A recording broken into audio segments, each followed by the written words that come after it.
কেৱল ৰাজনৈতিক স্বাৰ্থতে এইসকল মানুহক অত্যাচাৰ চলোৱা হৈছে নেকি?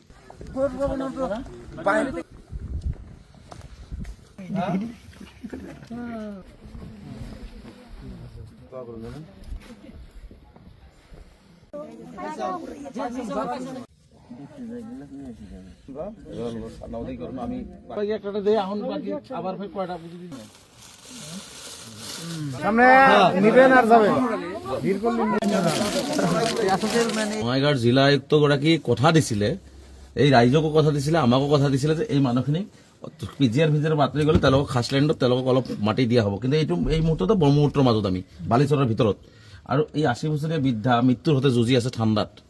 গতিকে মানৱতা কোনপিনে গুচি কৰিছে? কেৱল কথা ক'লেই মানুহবোৰ সংখ্যালঘুসকল মাটি দখল কৰিছে, কিন্তু এই মাটিবিলাক আছিল পাট্টাৰ, এই নদীৰ মাজত থকা মাটিবিলাক পাট্টাৰ আছিলে। নদীয়ে যেতিয়া পাট্টা বুজি নাপায়, নদীয়ে বেলেগ বুজি নাপায়, নদীয়ে ভাঙি যেতিয়া লৈ যায় তেতিয়া পাট্টা অপট্টাৰ কথা নাহে। এই তেওঁলোকৰ নিজৰ মাটি আছিলে, আৰু মাটি বাৰী থকাৰ পিছতো এই মানুহখিনি ইয়াৰ পৰা তেওঁলোকে সহায় নিয়াৰ পিছত তেওঁলোকে চৰকাৰী ভূমিত আছিলে, আৰু এই মানুহখিনি মাটিৰ অধিকাৰী হয়, তেওঁলোকক মাটি দিব লাগে আচলতে, কিন্তু এই মাটিখিনিও তেওঁলোকক নিদিলে। যাৰ কাৰণে আজি 80 বছৰীয়া বৃদ্ধা, আজি ইয়াৰ আগতো মই আহি তেওঁলোকক দেখা কৰি গৈছিলো, আজি এই বৃদ্ধাগৰাকী আজি ঠাণ্ডাত কি পৰিৱেশত তেওঁলোকে আছে, আৰু ঠিক নদীৰ মাজত। গতিকে মানৱতা অসমত এই মানুহখিনি, এই নিৰহী জনসাধাৰণখিনিক কি ধৰণে এটা অত্যাচাৰ তেওঁলোকৰ ওপৰত চলোৱা হৈছে, গতিকে এই পৰিৱেশটো চালে গম পোৱা যায়। যাতে ঠাণ্ডাত অকণমান সকাহ পায় তাৰ কাৰণে তেখেতক আমি আমাৰ ফালৰ পৰা ঠাণ্ডাৰ কাপোৰ দিয়াৰ চেষ্টা কৰিছোঁ, আৰু এই মানুহখিনি ন্যায়ৰ কাৰণে আমি যিখিনি যুঁজিব লাগে সেইখিনি আমি যুঁজাৰ কাৰণে আমি প্ৰস্তুত হৈছোঁ, আৰু এইখিনি মানুহৰ কাৰণে আমি যুঁজিম। আৰু কেৱল মাত্ৰ অসমৰ ৰাইজে বুজক যে এই 80 বছৰীয়া বৃদ্ধাটো মৃত্যুৰ সৈতে যুঁজি আছে। তেওঁ হস্পিটেল ল'ব লাগে, হস্পিটেলৰ পৰিৱেশ নাই, লৈ যাব লগা পৰিৱেশ নাই, কাৰণ নদীৰ মাজত কোনো নাই এই মানুহজনৰ, না ল'ৰা ছোৱালী না কিবা। গতিকে এনেকুৱা ধৰণে এই 40 ঘৰ মানুহ ইয়াতে এনেকুৱা ধৰণে মৃত্যুৰ সৈতে যুঁজি আছে। এটা দিয়ে দিম, এইটা দিয়ে দিম। গতিকে 8 বছর পাঠাইছে, হ্যাঁ, আর কালকে ডাক্তারখানা যান, ইয়াত 6 নং চহৰৰ গৰাখহনীয়াৰ ফলত মানুহখিনি পিজিআৰ বসবাস কৰিছিলে। এই মাত্ৰ ইয়াৰ পৰা 1 কিলোমিটাৰ দূৰত ব্ৰহ্মপুত্ৰ নদীৰ পাৰত 6 নম্বৰ চহৰ আছিলে। সেই চহৰটো ভাঙি যোৱাৰ পিছত মানুহখিনি ইয়াতে আহিলে 5 নম্বৰ চহৰৰ পৰা। তাৰপিছত তেওঁলোকক পিজিআৰ খালী কৰিব দিয়া হ'ল। তেওঁলোকে খালী কৰি কিছু মই এই মুহূৰ্তত কিন্তু আছোঁ নদীৰ মাজত, এইটো নদীৰ মাজতে তেওঁলোকে এতিয়া বৰ্তমান আছে। কিমান নিৰ্দয় এইখন চৰকাৰ, কিমান বঙাইগাঁও জিলা প্ৰশাসন ইমান নিৰ্দয়, আৰু মানুহ ইমান অমানসিক অমানৱীয় হ'ব পাৰে, আৰু মানুহ কিমান তললৈ যাব পাৰে ভাবিলে টান লাগে যে আচলতে মানুহ পৃথিৱীত আমি কেনেকৈ জীয়াই আছোঁ, আৰু কাৰ ইহঁত জীয়াই আছোঁ। আচলতে ভাবিলে আচলতে আমি মানুহ হয়নে নাই এই কথাটো এতিয়া নিজকে কিবা উপলব্ধি কৰি আছোঁ যে আমি মানুহ হয়নে নহয়। মাত্ৰ 5 নম্বৰ চহৰৰ পৰা গৰাখহনীয়াৰ ফলত তেওঁলোকে ওখ ঠাইত গুচি গৈছিল, আৰু ওখ ঠাইত গুচি যোৱাৰ পিছত তেওঁলোকক উচ্ছেদ কৰা হ'ল। উচ্ছেদ কৰাৰ পিছত তেওঁলোকে এই নদীৰ তলৰ পৰা তেওঁলোকে ওপৰত তেওঁলোকে বসবাস কৰি আছিল। আৰু বঙাইগাঁও জিলা আয়ুক্তগৰাকীয়ে এই উচ্ছেদিত মাত্ৰ 40 ঘৰ মানুহ, উচ্ছেদিত 40 ঘৰ মানুহক তেওঁ সেই টান ঠাইত আছিল কাৰণে তেওঁলোকক উচ্ছেদিত ঠাইৰ পৰা প্ৰায় 200 কিলোমিটাৰ দূৰত আহি তেওঁলোকৰ টান ঠাইত আছিলে যে কোনোমতে জীৱন নিৰ্বাহ কৰিব পাৰে নেকি, যিহেতু তেওঁলোকৰ ভূমি ইতিমধ্যে ব্ৰহ্মপুত্ৰৰ গৰাখহনীয়াত গৈছে। আৰু এই মানুহখিনিক তেওঁলোকে এই ধৰণে আকৌ তেওঁলোকে দ্বিতীয়বাৰ তেওঁলোকক আনি ইয়াত পেলাই দিলে।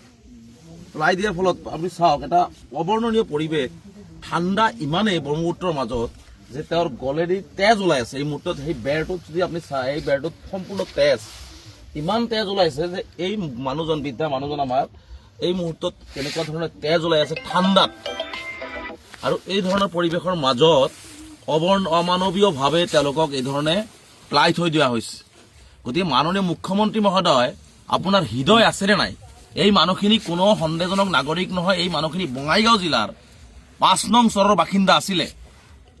ইমান নিৰ্দয় হ'ব পাৰে নেকি আপুনি যে উচ্ছেদ এবাৰ কৰিছে, তাৰপিছত আকৌ তেওঁলোকে অলপ নদীৰ পাৰতে অলপ তেওঁলোকে বসবাস কৰি আছিলে, আৰু সেইখিনিক আকৌ জিলা আয়ুক্তৰ জৰিয়তে আপুনি তেওঁলোকক ব্ৰহ্মপুত্ৰৰ মাজত দলিয়াই দিলে, যাৰ ফলত তেওঁলোকে পানীৰ মাজত এতিয়া ব্ৰহ্মপুত্ৰৰ মাজত আছে, কেৱল বালিচৰৰ মাজত তেওঁলোকে আছে। মই পৰিৱেশটো দেখুৱাম যে কি পৰিৱেশত তেওঁলোকে আছে। মানুহ ইমান নিষ্ঠুৰ আৰু নিৰ্দয় হ'ব নালাগে মাননীয় মুখ্যমন্ত্ৰী মহোদয়। ইয়াৰ বিচাৰ কিন্তু আপোনাৰ এদিনাখন হ'ব, নেদেখাজনে ইয়াৰ বিচাৰ কৰিব। গতিকে আমি এই মানুহখিনিক ন্যায় দিবৰ কাৰণে যিকোনো পৰ্যায়ত যুঁজিবৰ কাৰণে আমি সাজু আছোঁ, যিকোনো পৰ্যায়ত আমি যুঁজিবৰ কাৰণে সাজু আছোঁ এই মুহূৰ্তলৈকে। গতিকে জীৱনৰ শেষ মুহূৰ্তলৈকে এই নিষ্পেষিত নিৰ্যাতিত মানুহৰ কাৰণে যুঁজিম।